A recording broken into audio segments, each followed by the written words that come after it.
வணக்கம் ஃப்ரெண்ட்ஸ், இன்னைக்கு உங்களுக்காக நான் வந்து fish and black bean sauce recipe செஞ்சு காமிக்க போகிறேன். இது ஒரு famous Chinese side dish recipe. இது வந்து fried rice, Hakka noodles, burnt garlic noodles இந்த மாதிரி ஐட்டம்ஸோட சைட் டிஷ்ஷாக வச்சு இது சர்வ் பண்ணலாம். நான் ஏற்கனவே Hakka noodles and burnt garlic noodles recipes post பண்ணியிருக்கேன். அதோட லிங்க்ஸ் வந்து about bar below this video உங்களுக்கு போஸ்ட் பண்ணுறேன். இப்போ இந்த ஃபிஷ் அண்ட் பிளாக் பீன் சாஸுக்கு தேவையான பொருட்கள் பார்த்தீங்கன்னா 1 கிலோ கிங் ஃபிஷ் எடுத்துருக்கேன். நல்ல தோல் இருக்கக்கூடாது அந்த மீனில். நீங்கள் பாசா ஃபிஷ் கூட ரெடிமேடாக கடையில் கிடைக்கிறது, அது வாங்கி கூட நீங்கள் யூஸ் பண்ணலாம். ஒரு பெரிய வெங்காயம் பெரிய பெரிய பீஸாக கட் பண்ணி வச்சுருக்கேன். குடமிளகா வந்து பெரிய பெரிய பீஸாக கட் பண்ணி வச்சுருக்கேன். 3 பச்சை மிளகா கீத்தி வச்சுருக்கேன். 3 tablespoons readymade black bean sauce கடையில் கிடைக்கிறது, அது வாங்கி நீங்கள் யூஸ் பண்ணலாம். பிரமாதமான சாஸுங்க இது, மல்டி பர்பஸ் சாஸ்ன்னு சொல்லலாம். 3 table spoon cornflour and 2 table spoon சோள மாவு கரைச்சலுக்கு தேவைப்படும்.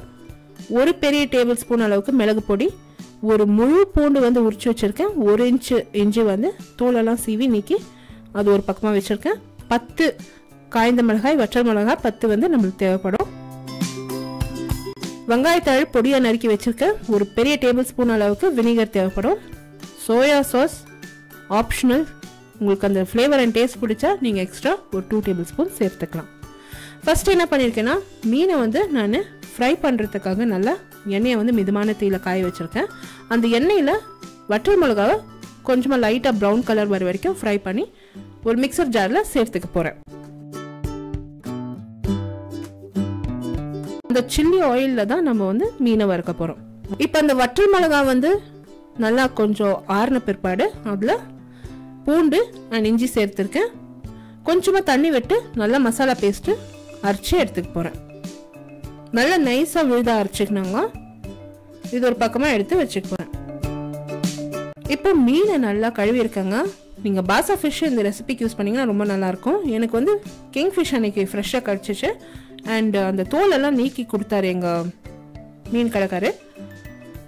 நல்லா வாஷ் பண்ணிவிட்டு அந்த தண்ணியெல்லாம் ஒரு ஜன்னல பாத்திரத்தில் வடிய விட்டுட்டு அதில் சோள மாவு, உப்பு, மிளகு பொடி சேர்த்து மிக்ஸ் பண்ணிட்டேன்.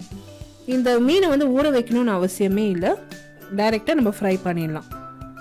ஏற்கனவே அந்த மிளகாய் வந்து வறுத்து அந்த சில்லி ஆயில் ரெடியாக இருக்குது. அதில் வந்து அந்த மீனை 3 பீஸாக சேர்த்து மிதமான தீயில் ஃப்ரை பண்ணி எடுத்துகிட்டு போகிறேன். ரொம்ப ஃப்ரை பண்ணாதீங்க.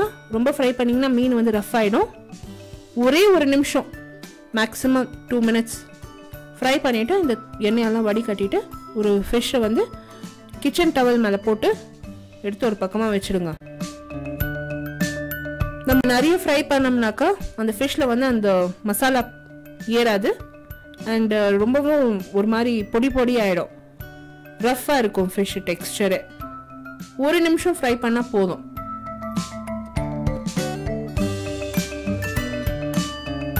எண்ணெய் நல்லா காஞ்சிருக்கணும்.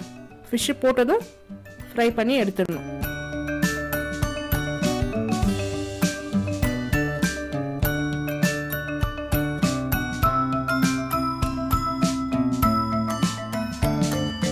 நிறைய ரெஸ்டாரண்ட்ஸில் நான் இந்த ரெசிபி சாப்பிட்ருக்காங்க. ஃபிஷ்ஷை வந்து போண்டா மாதிரி பண்ணிவிட்டு அதில் சேர்த்துருக்குவாங்க. அது மேலே வந்து ஒரு போண்டா மாதிரி ஒரு கவரிங் இருக்கும். அந்த ஃபிஷ்ஷுள்ள வந்து அந்த மசாலா இறங்கியிருக்காது. அதுக்கு தான் நான் லைட்டாக கோட்டிங் கொடுத்து இந்த மாதிரி நான் ஃப்ரை பண்ணியிருக்கேன். இப்போ நிறைய பேர் நீங்கள் கேட்கலாம், ஏன் நம்ம வந்து தவாவில் போட்டு இது ஃபிஷ்ஷை வந்து ஃப்ரை பண்ண முடியாதுன்னு. ஃப்ரை பண்ணோம்னா தவாவில் ஃபிஷ் வந்து கவுச்சி வாசனை அடிக்கும். ஸோ ஆனால் மட்டுக்கும் நம்ம வந்து ஆயிலில் சேர்த்து ஃப்ரை பண்ணி எடுத்துட்டோம்னா நல்லாயிருக்கும்.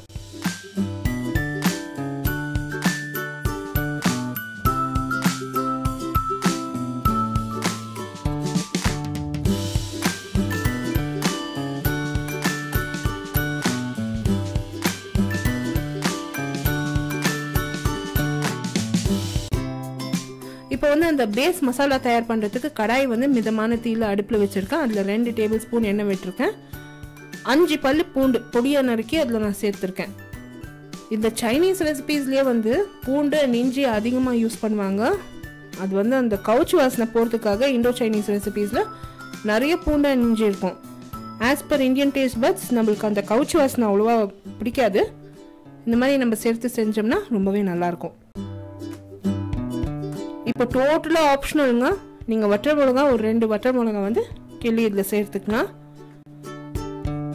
நிறைய அதிகமாக காரம் சாப்பிட்றவங்க வந்து இந்த மாதிரி வற்றல் மிளகாலாம் நிறைய சேர்த்து நீங்கள் செய்யலாம். ஆனால் குழந்தைங்களுக்கெல்லாம் இந்த ரெசிபி நீங்கள் செய்கிறதுனா அந்த மசாலா பேஸ்ட் ஆகட்டும் வற்றல் மிளகா ஆகட்டும் எல்லாமே கம்மியாக தான் நீங்கள் சேர்த்துக்கணும். நீங்கள் வந்து சிக்கனில் செஞ்சு இந்த ரெசிபி குழந்தைங்களுக்கு கொடுக்கலாம். இப்போ அந்த மசாலா பேஸ்ட்டை கூட நான் அந்த பூண்டு அண்ட் வற்றல் மிளகாவோட சேர்த்துட்டு அந்த பச்சை வடை போகிற வரைக்கும் ஃப்ரை பண்ணிட போகிறேன்.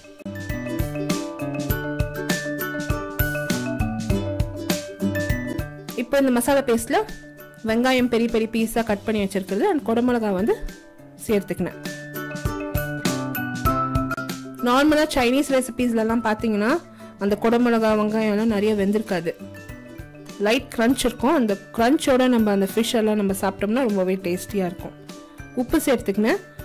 இந்நேரத்துக்கு நீங்கள் தேவைப்பட்ட சர்க்கரை கூட சேர்த்துக்கலாம். எங்கள் வீட்டில் அந்த சர்க்கரை எல்லாம் ரொம்ப விரும்புறதில்லை, பயங்கரமாக காரம் சாப்பிடுவோம்.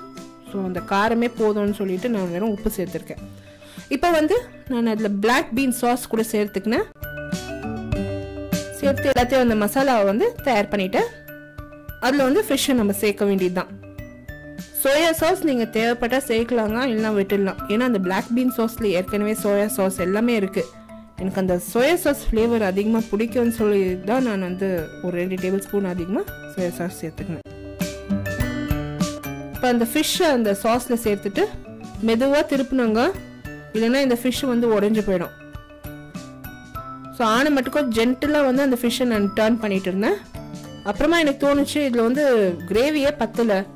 ஸோ வெந்நீர் நல்லா காய வச்சுட்டு உப்பு இன்னும் கொஞ்சம் சேர்த்துட்டு ஒரு அரை கிளாஸ் அளவுக்கு வெந்நீர் சேர்த்துக்கினேன். நம்ம இந்த ஃபிஷ்ஷில் வந்து பச்சை தண்ணி சேர்க்குற மாதிரி இல்லை, வெந்நீர் தான் சேர்க்கணும். பச்சை தண்ணி சேர்த்தோம்னா அந்த ஃபிஷ் வந்து ஒரு மாதிரி சாகி ஆகிடும். வெந்நீரில் வந்து கார்ன் ஸ்டார்ச்சை மிக்ஸ் பண்ணி வச்சுருக்கேன், அந்த கார்ன் ஸ்டார்ச்சை கூட சேர்த்துக்கணும். கார்ன் ஸ்டார்ச் எப்போவுமே திக்கனிங் ஏஜென்ட்டு, பட்டுன்னு வந்து அந்த கிரேவி வந்து திக் ஆகிடும். ஸோ நல்ல ஒரு மிதமான தீயில வச்சு இந்த கிரேவியை கொதிக்கு கொண்டு வந்துட்டேன். அதில் வந்து வினிகர் சேர்த்துட்டேன். நல்லா கொதிச்சதும் அதில் வினிகர் சேர்த்துட்டேன். அவ்வளோதாங்க, நம்ம ஃபிஷ் கிரேவி ரெடி ஆயிடுச்சு. இது வந்து நீங்கள் ஃப்ரைட் ரைஸ், நூடுல்ஸ் எதோடனாலும் வச்சு நீங்கள் இது பரிமாறலாம். ரெசிபி டீட்டெயில் பார்த்தீங்கன்னா என்னோட பிளாக்ல இருக்கு. பிளாக் லிங்க் வந்து about by below this video post பண்ணுறேன். அப்படி கார்டு அபவுட் திஸ் வீடியோ நீங்கள் கிளிக் பண்ணால் ஃபார் ரெகுலர் அப்டேட்ஸ் என்ன ஃபேஸ்புக்கில் லைக் பண்ணி ஃபாலோ பண்ணுங்கள். The same recipe is also translated and posted in YouTube English. YouTube English ஓட லிங்க் கூட about bar below this video post பண்ணுறேன். அப்படி கார்டு about this video நீங்கள் கிளிக் பண்ணலாம்.